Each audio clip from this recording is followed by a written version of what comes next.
Summer in Central Illinois. Time for fun and games. Not just fun and games, big fun, big games. You gotta see this.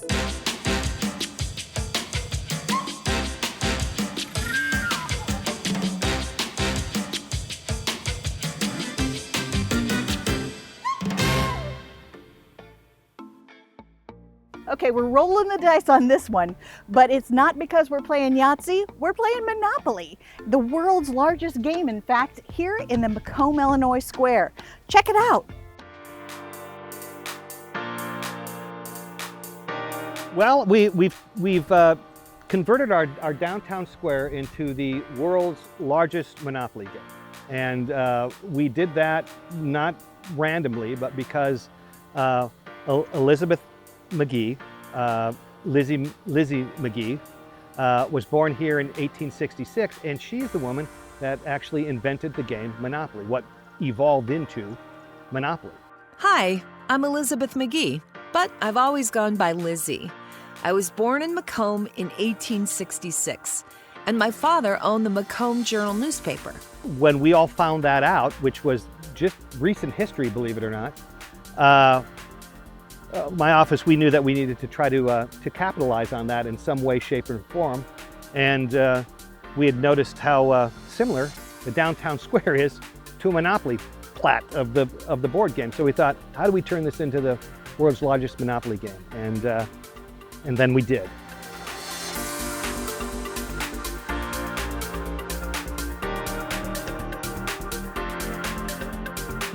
Initially, we thought, how do we make this a giant Monopoly game and giant dice and that you can play on here?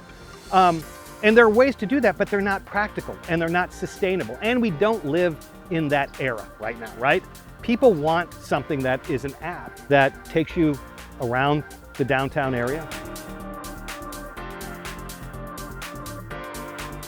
Okay, so we're starting. So I've downloaded my app. All right, you get it right off the QR code there, right? All right, now, well, let's go. I have to pick my... You pick your icon, you know, tenderloin sandwich, I think is a good one to pick. Perfect. Yeah. Hey, guys. It's right in the middle of the square. Everybody can get involved. So I have to roll my dice. Right. All right. Da-na-na-na-na-na-na. I get to go one step. One step. One step at a time, like we do here. So this way. Oh, it gives me a little bit of history. I became an immunologist and developed Tunnicliffe serum, the first inoculation for the measles. How you play the game is that once you're playing the game, it's moving you around the downtown square, but you're rolling dice from there. There's all kinds of facts and history about Macomb, a lot of facts about Lizzie. I mean, one of the great things about this project, though, is we got to really find out what an incredible human being Lizzie was and what a trailblazer she was. I received my first ever patent for a paper feeder for a typewriter that fit all different sizes of paper. I was only 26, working primarily as a stenographer and typist in the Postal Service's dead letter office. This is Lizzie herself right here. Wow. What an impressive statue. Yeah, I think actually the statue, she might be a little taller in the statue than she was in real life. Well, don't we all say we're a little taller than we wanted to actually do it, are? Right? Yeah. She's great, larger than life. We started fundraising. We wrote grants. We got a grant from the state of Illinois that was a matching grant. And that was really the thing that really got the ball rolling, not just from a financial standpoint, but the legitimacy that it gave to the project itself from outside, that the community could then see and go, okay, wait a minute, this is real.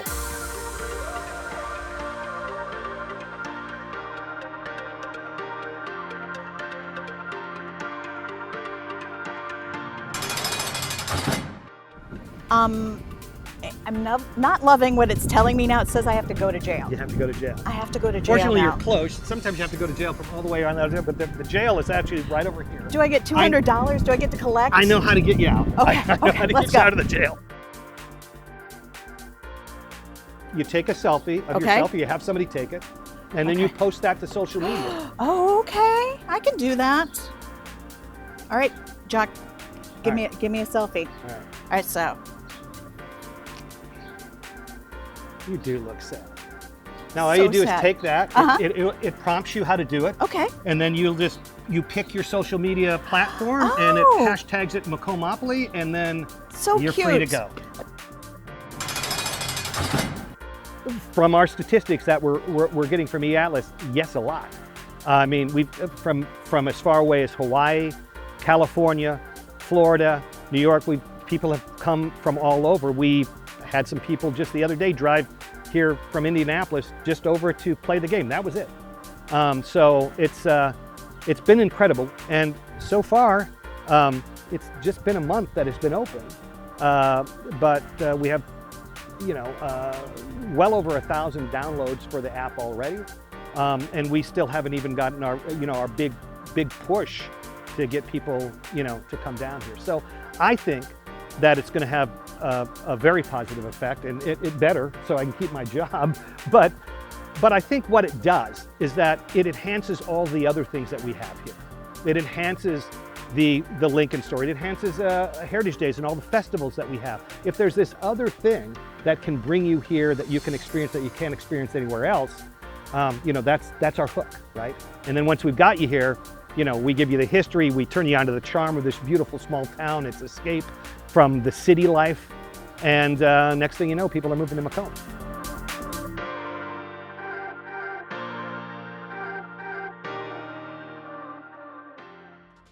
Well, that was a lot of fun, that game. It really was. Speaking of games, when I was a kid, a lot of my friends were into professional wrestling on TV. Sure. But I more preferred roller derby. Lots of rock'em sock'em fun.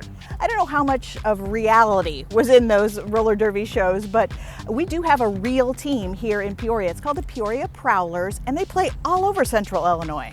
And our producer, Amy, there she is, in a more enthusiastic way than what you just saw, decided, I want to check this out. I want to see if I've got what it takes to hang with the Prowlers.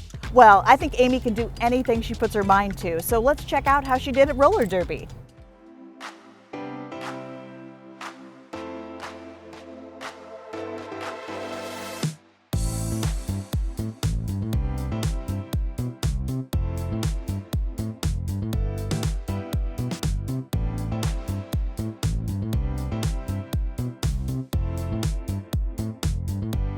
I started in 2010. I started because I was working at a car show and I saw some people skating around and I thought, well, that looks cool, so why not try it? Came back here, looked it up. There was a group that was interested in starting a league, and we got together and decided we should play roller derby even though we didn't know anything about it. We were playing for the all-female team. We wanted to do an open gender league so anybody could join.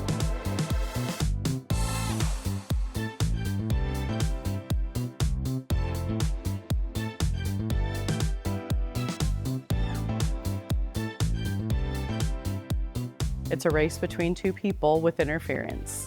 So you've got your two scoring players from opposite teams, and then you have 4 players from each team that are trying to either help or hinder that person. And the scoring member is called a jammer, and they earn points by passing an opposing blocker, which is one of the other 4, by their hips. So everything is done by your hips. So what is the main objective or the main goal of the game? Earn the most points.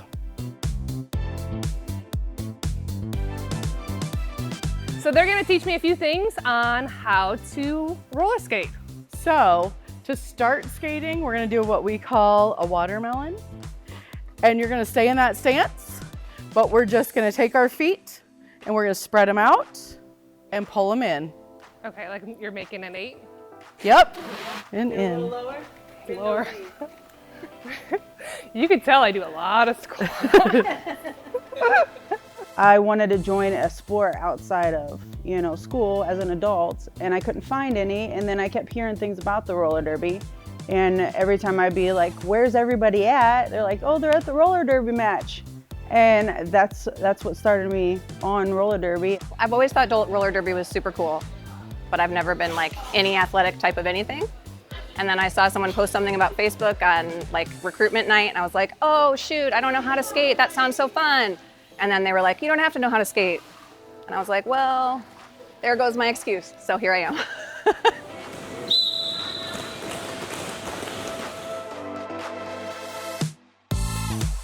The biggest misconception is that it's fake. Because back in like the 70s, it was very scripted. It was more like wrestling. They would punch and throw elbows and stuff. And our rules are very strict to keep people safe. I think we get a bad name because, you know, we're the rowdy ones. But in all honesty, it's complete opposite. I mean, we have so many different types of people on our team. Police officers, nurses, lawyers.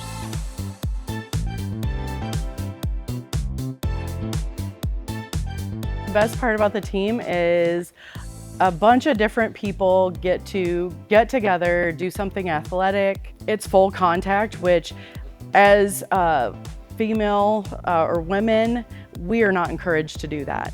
So it's something that we weren't brought up that we could do. You don't have to look a certain way, you don't have to be a certain height or a certain shape. And if you're determined to do it, you can do it. I feel like roller derby has just given me personally a lot of confidence in who I am, just being able to be myself, and it's shown me how strong I am. I wasn't a kid who did a lot of activities, and so it's been kind of fun to like relearn what it is to just play and have fun and then trust my own body again. Do it. Try it, give it a few months. What's the worst that can happen? You come to practice, you fall down a few times, we all fall at practice. I'm worried I might fall right now. I don't know. You know, it could happen. If you're not falling, you're not trying. So everybody has to be bad at it at first. So what's another move that we could learn? All right. Well, let's just fall, because you got to learn how to fall. Okay.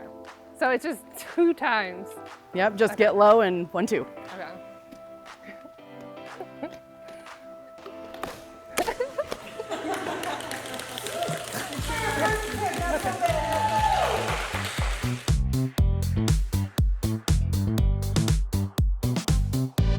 And then after a couple of practices, some decide it's not for them, which I do want to discourage that because it is for everybody. And if it's not, you know, you want to do it yourself, there's lots of other positions they can do, I think, or just come support us. If you don't want to skate, you can still be an expert in the rules and help with the games, be a bench coach. If you're really detail oriented and you want to skate but you don't want anybody hitting you, you can be a referee.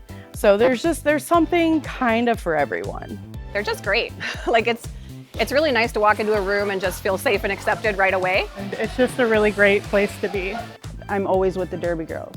I mean, it's a completely different experience, and I always let them know that it's definitely worth it in the end.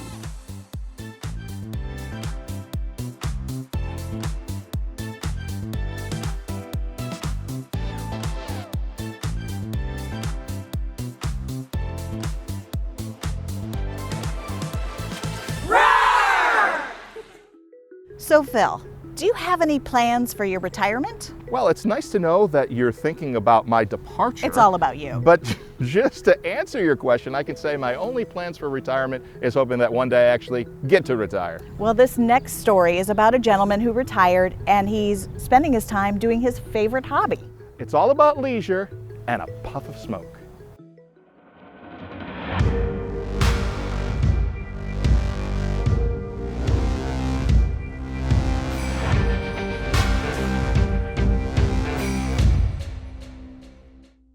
Back in 2016, 2017, I was talking about retiring early. My wife and I were going through a list of things that I could think about doing, from a golf starter to working at Walmart to who knows, anything and everything. And none of it sounded good. And she said, "You like cigars, why don't you open a cigar lounge?" Well, I said, "You're crazy. Why would I want to do that? That's full-time work and it's really expensive." "Well, what about a mobile cigar lounge?" Like, that's not even a better idea. Well, while she was talking, I grabbed my phone. I started looking at the time like, there's nothing like this out there. Wait a minute, this might be a really good idea. 3 years later, a buddy of mine and I walked into a cigar shop, started talking about cigars, and I proceeded to tell this guy what I had dreamed up as a plan. I don't know, because I didn't really think I was ever going to do it.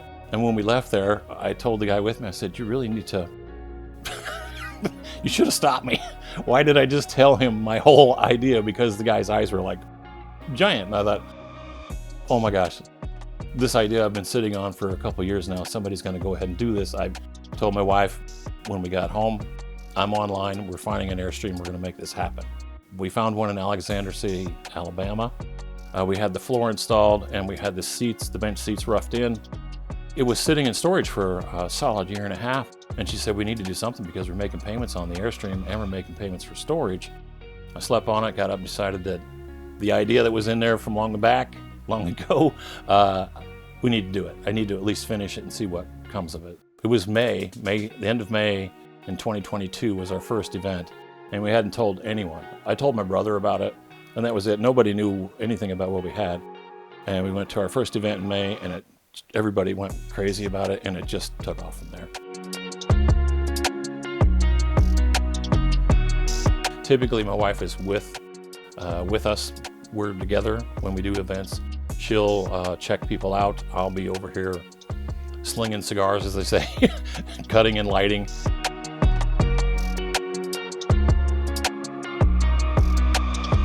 I originally got into cigars I used to smoke cigarettes 30 years ago. And then I was out golfing, of course, and someone offered me a cigar because that's what you do when you golf, you have a cigar, typically.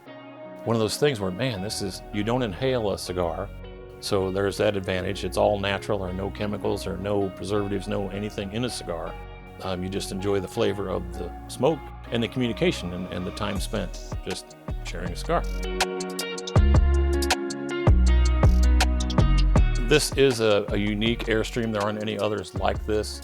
There aren't any other cigar lounges like this one exactly. There are, however, a total of 5 Airstreams across the country that I'm aware of currently. We do private and public events. I would say the majority are public. We go anywhere and everywhere.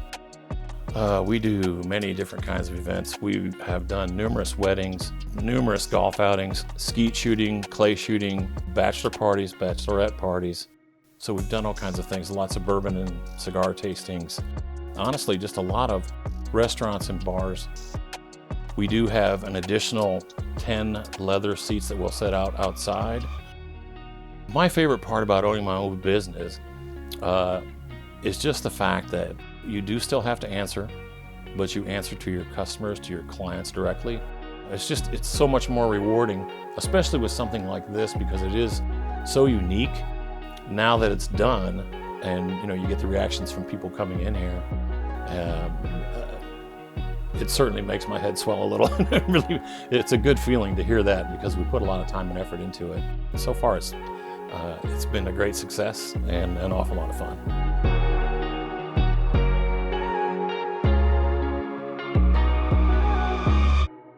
So when You Gotta See This is on the road, we're always looking for interesting roadside attractions. Right now we're in the old small village of Loston in LaSalle County. And when they go by, a lot of people stop because they see this fella.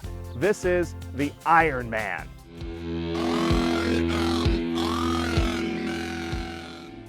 How did Iron Man get here? What's his backstory? And who's he talking to on that phone? Let's go check it out. Meet Dave Holmes, owner of Dave's Lost Ant Cafe. Dave is not made of iron. He is made of smiles and jokes and stories and all sorts of fun. I tell everybody there was one time I didn't have fun, but I don't remember when, because if it ain't fun, just don't do it. So we just have fun doing whatever, and whether it's playing the jukebox and singing along. At the Lost Ant, the fun started when Dave and a partner bought the old tavern in 1990. The first order of business? What to call the place? So we drove around town looking to see if we could name it after anything in town. And then I said, well, if we separate the word of the town, we can just call it the Lost Ant and make an ant with a safari hat and a pitchfork or a fork. And so that's how that came along. The cafe is located just outside the village, which is home to 423 residents, very few businesses, and 0 gas stations. If you're that desperate, I usually have plenty of gas at my house right across the tracks. And so I'll run home and give them a gallon or 2 to make sure they make it to a gas station. For food and drinks, regulars keep the Lost Ant hopping. Meanwhile, newcomers pop in all the time, thanks to Iron Man.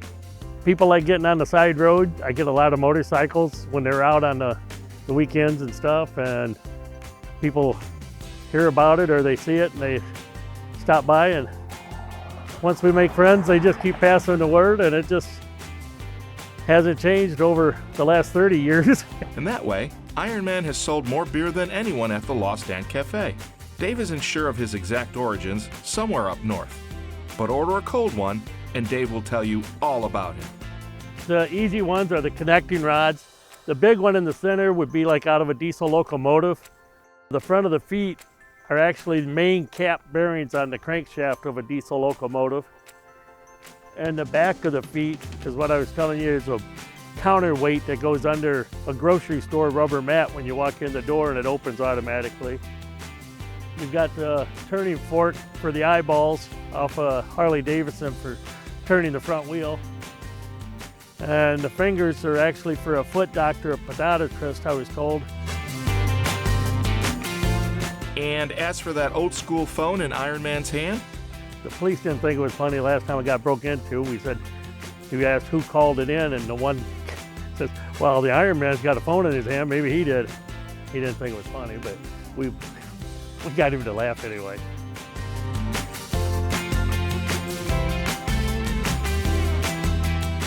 But it's a conversation piece all the time.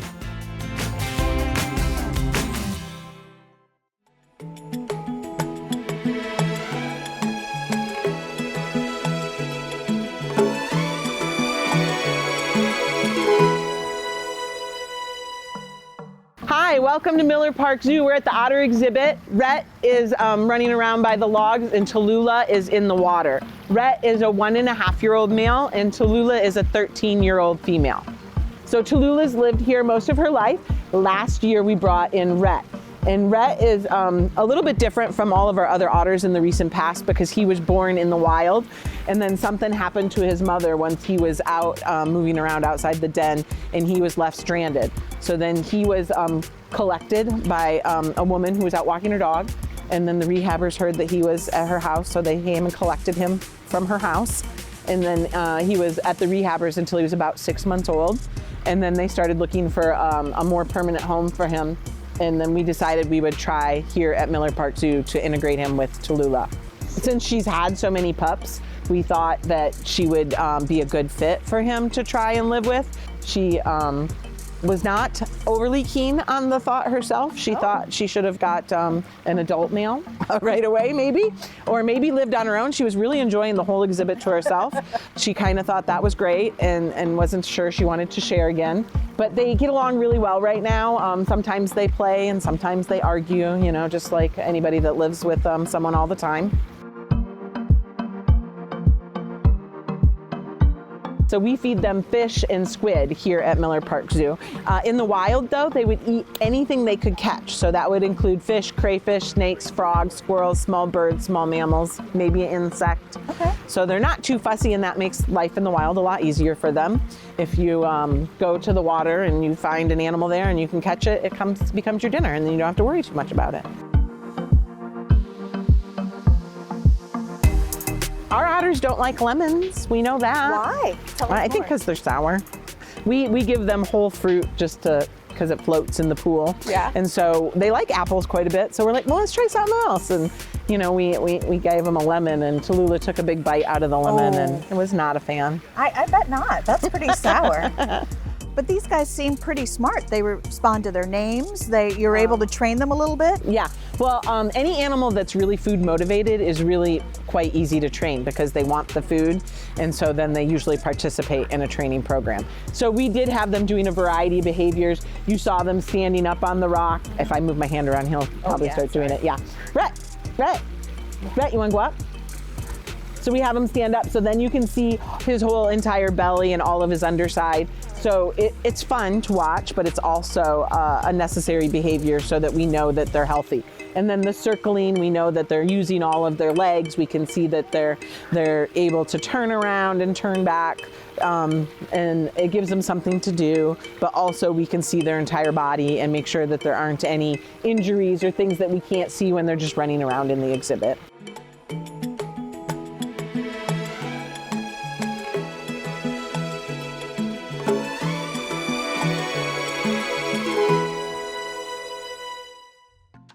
this episode had lots of great ideas on hobbies. Like I could start playing in the roller derby, I could start smoking I cigars. say you can do it all at the same time. You're on roller skates. Okay. You're smoking cigars. You're stroking an otter. You got that Monopoly guy with you. You got it all at the same time. So many good ideas. Will it happen? Will you see it next time? We'll tune in for You gotta see this.